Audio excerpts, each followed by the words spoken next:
Assalamu alaikum wa rahmatullahi wa barakatuhu. Dear students, how are you all?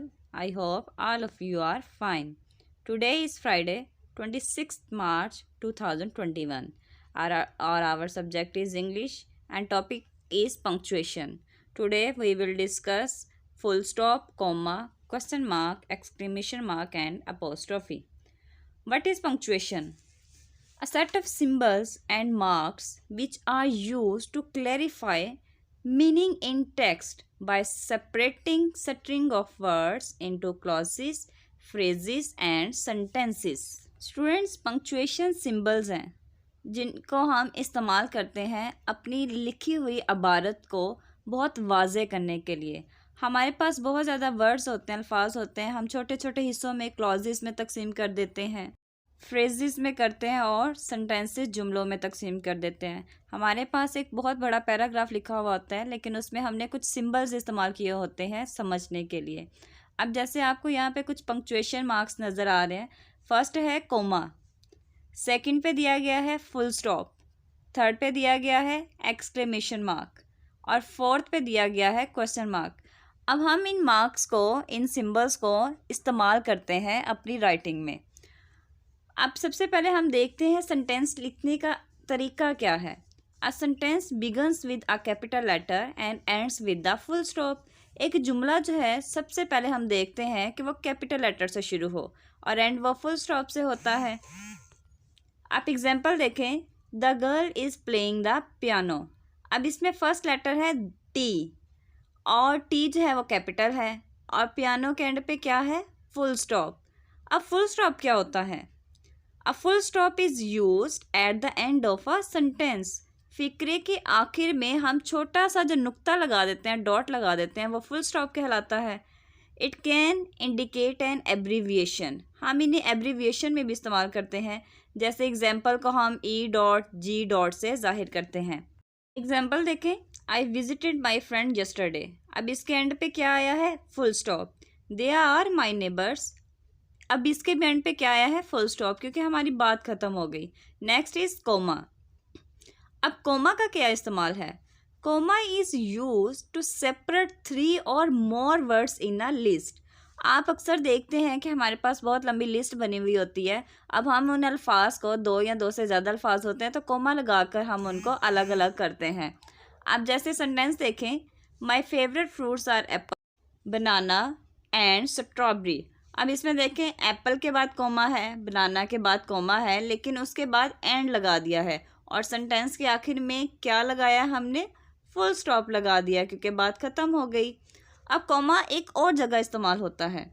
Coma is also use for giving a short pause in a sentence. अगर फिक्रे में हमने कहीं पे रुकना होता है थोड़ी देर के लिए, तो हम वहाँ पे भी कोमा का इस्तेमाल करते हैं। एग्जाम्पल देखें, अ लॉट ऑफ पीपल, रुके हमने कोमा लगा दिया। यंग एंड ओल्ड, यहाँ पे बात ख़त्म की, कोमा लगाया। रिच एंड पुअर, यहाँ पे रुके, कोमा लगाया। मेट द सेंट, यहाँ पे फिक्रा ख़त्म हुआ तो फुल स्टॉप लगा दिया। इसी तरह नेक्स्ट है हमारे पास क्वेश्चन मार्क। क्वेश्चन मार्क का आइडिया है ना, जब हम सवाल पूछते हैं तो वहाँ लगाते हैं। How many cookies did you eat. अब इसके एंड पे देखें कि क्या मैंने लगाया है, क्वेश्चन मार्क। क्वेश्चन मार्क लगाते कहाँ पे हैं? A sentence that asks a question ends with the question mark. एक जुमला, एक फ़िक्रा जिसमें हम सवाल पूछते हैं, उसके एंड पे हमने क्वेश्चन मार्क लगाना है, जिसमें हमने किसी से कोई भी बात पूछी है, सवाल पूछा है।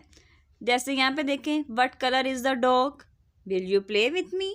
हम अब यहाँ से पूछ रहे हैं कि डॉग का रंग क्या है, क्या आप मेरे साथ खेलोगे।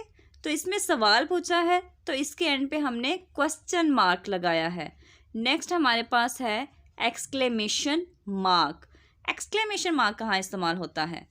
We use exclamation mark at the end of a word or a sentence to show strong feelings such as surprise, anger और जॉय। हम एक्सक्लेमेशन मार्क को किसी एक लफ्ज़ के बाद या फिक्रे के बाद भी लगाते हैं, जिसमें हम अपनी फीलिंग्स का इजहार करते हैं। जैसे बहुत ज़्यादा हैरान हों, खुश हों, गुस्से में हों, तो हम जो है वो ऐसे वर्ड इस्तेमाल करते हैं जिसके एंड पे एक्सक्लेमेशन मार्क आता है। अब देखिए, वाओ, एक्सक्लेमेशन मार्क लगाया, बट अ क्यूट बेबी, तो यहाँ पे भी हमने एक्सक्लेमेशन मार्क लगाया है। अल्लास, एक्सक्लेमेशन मार्क, क्योंकि अफसोस कर रहे हैं, द कैट इज़ डेड। अब यहाँ पे हम फीलिंग्स का इजहार नहीं कर रहे, इसलिए यहाँ पे फुल स्टॉप लगाया है। नेक्स्ट इज अपोस्ट्रोफी, इसका पढ़ते हैं अपोस्ट्रोफी। अपोस्ट्रोफी क्या है? अब यहाँ पे सेंटेंस देखें, this is Natasha skirt, this is Tom's hat, this is Dan's photograph, this is Nikki's cat. अब हर फिक्रे में आपको एक कोमा और एस नज़र आ रहा है, इसको कहते हैं अपोस्ट्रोफी। अब इन फिक्रों में हमने अपोस्ट्रोफी का इस्तेमाल क्यों किया है, इसको समझते हैं। A noun can show what it owns or possesses. ये हमें मलकियत के बारे में बताता है कि एक जो नाउन है उसके पास क्या चीज़ है, वो कौन सी मलकियत जो है वो किस पर्सन की चीज़ में आती है। जैसे आप यहाँ पे देख सकते हैं, दिस इज़ नताशा स्कर्ट, ये किसकी स्कर्ट है? नताशा की है। दिस इज टॉम्स हैट, ये किसका हैट है? ये टॉम का हैट है। दिस इज डैन्स फोटोग्राफ, ये किसकी तस्वीर है? डैन की है। दिस इज निकीज कैट, ये किसकी कैट है? निकी की। अब हम इसमें देख रहे हैं कि इसमें का और कीप का इजाफा हो रहा है जब हम तर्जमा करते हैं। इसी तरह हम अपोस्ट्रोफी के साथ एस का इजाफा करते हैं जब हम किसी सिंगुलर चीज़ के बारे में बात करते हैं। जब हम किसी एक पर्सन की मलकियत बताते हैं तो हम अपोस्ट्रोफी के साथ एस लगाते हैं, जैसे कैट्स, बॉयज़ एंड टॉम्स। लेकिन जब हम प्लूरल की बात करते हैं, ज़्यादा लोगों की बात करते हैं, तो उसमें सिर्फ हम अपोस्ट्रोफी लगाते हैं, एस का इजाफा नहीं करते। जैसे देखिए, बॉयज़, इसमें सिर्फ अपोस्ट्रोफी लगाया है। डॉग्स, इसमें भी अपोस्ट्रोफी है। गर्ल्स, इसमें भी अपोस्ट्रोफी। इन तीनों वर्ड्स के एंड पे आप देखते हैं कि एस ऑलरेडी है, इसलिए हमने सिर्फ अपोस्ट्रोफी लगाया है, एस का इजाफा नहीं किया।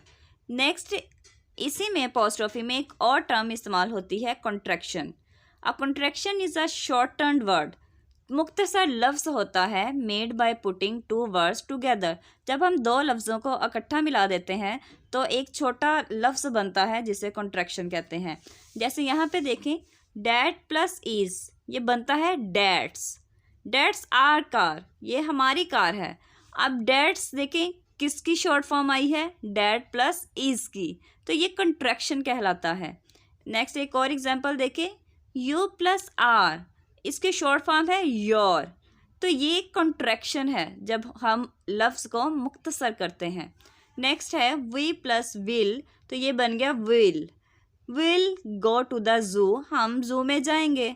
अब इसमें भी वी प्लस विल की शॉर्ट फॉर्म दी गई है जो कि कहलाती है कॉन्ट्रैक्शन। नेक्स्ट और एग्जांपल देखते हैं, इट प्लस इज़ क्या बनता है? ईट्स। यस के बाद हम रुके, फुल स्टॉप, कॉमा लगाया है हमने और आगे कहा है इट्स माई कैट, ये मेरी बिल्ली है। स्टूडेंट्स, आज हमने पंक्चुएशन के कुछ सिंबल्स किए हैं, आपने इनको अंडरस्टैंड करके इनकी डेफिनेशंस और एग्जांपल अपनी नोटबुक पे लिखनी है और जी सूट पे इसको सेंड करना है। थैंक यू, खुदा हाफिज़।